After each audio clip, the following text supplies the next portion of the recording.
For a couple years, I was like in Europe on the other side of the camera. So I was doing like acting work for commercials and modeling stuff. So I was kind of like around it, you know, because people were shooting, and the whole time I was kind of like, it'd be kind of fun to be on the other side. So eventually I jumped on the other side and started, you know, point and shoot, walking around town type stuff. And then I realized, whoa, you know, it's fun. I'm gonna start shooting my friends.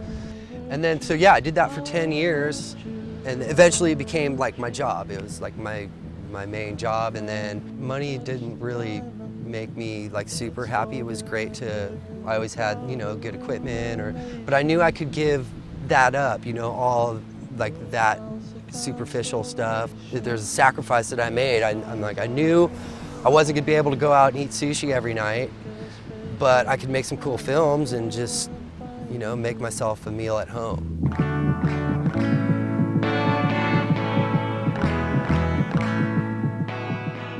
I enjoy colors, I enjoy the motion of analog reel film, the 24 frames a second, that animated feel. It's more of like a surf cartoon almost, you know?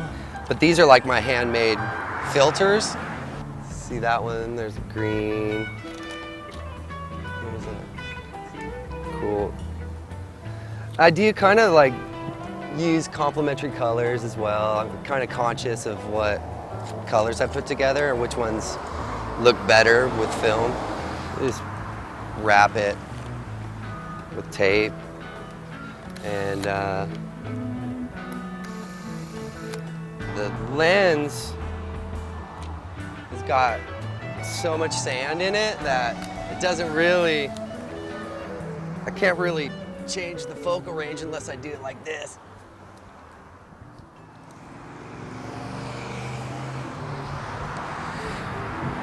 Yep, live right on PCH, so it's pretty noisy around here, but it's fun. The waves are right there. Kind of like a hub for all the guys that surf down here. Everyone cruises by and we all go surf. Now I just get the film delivered to me, but here's like some Super 8, you know, my 16. This is like my main kind of land camera that I shoot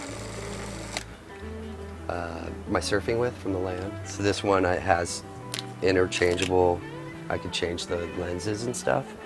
Like here's like one of my favorite cameras. It's my first large format. It's just a 4x5. But here's my newest one. This is my 8x10, the big boy.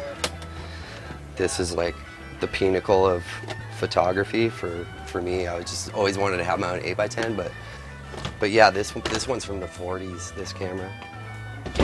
This little shed was in the back, and I realized that it was just wide enough to throw a computer in, and so I'll show you that. Maybe a little, I think it's 2 feet wide. It's pretty narrow.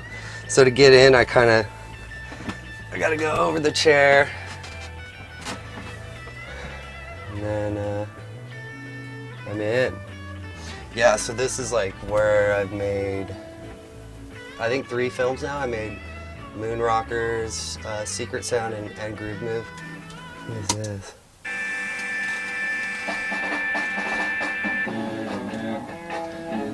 Ozzy.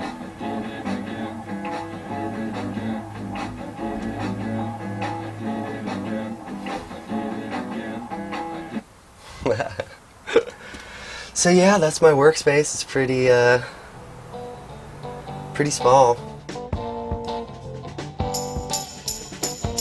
When I go travel, it's like people ask me, are you going for work, or are you going to travel, you know, or just for vacay? But like honestly, when I'm on a plane filling out a slip, I could say like I'm on vacation, you know? I'm not representing anyone. I pay for everything. I have like no clothes, I bring no surfboards usually, I just borrow boards.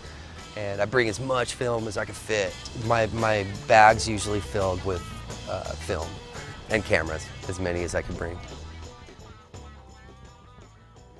took me like 3 years to find someone that kind of was doing the same thing I was, that was doing it for the love of film, and I found Grace and Emmett here, and they've been doing all my film transfer for like the last probably 3 years, and they work out of their garage, and without her I'd be still like projecting film against a white wall and shooting it. Were you doing that? Yeah, I did that for the first like 2 years until I found you know. This is the spot where it's all done. This is Grace. So here's Emmett right behind. Emmett's part of the program here. He's the man. Some stuff that we shot like a few weeks back in Laguna, and then yeah, this is how it comes back. I want to make a real pure film. I wanted to make a film that in 20 years or 40 years would be something that would be like, you know, look at this in 2014 that this guy made. And I'm interested in the guys that are interested in more than just surfing, you know? So they're usually some kind of outlet, like usually they do art, or they write, or they're in a band, or, you know, they play music, or they like taking photos. Those are the guys that I'm interested in, and there's a lot of them in surfing because it's a pretty creative outlet.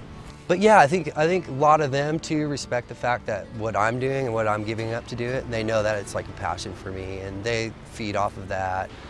It makes it a different experience for the surfers when I'm on trips with them, because it's at the end of the day they're just sitting there looking at me like, oh, I can't look at the clips right now, huh? So I enjoy that part because I'm able to like hang with the guys more, and it's more of a, you know, not like a you're my filmer and you're this, you know. I'm there with you. At the end of the day, you're not going to see your air reverse or whatever. We're going to find out in the end how it all comes together. So that's what's special about film as well.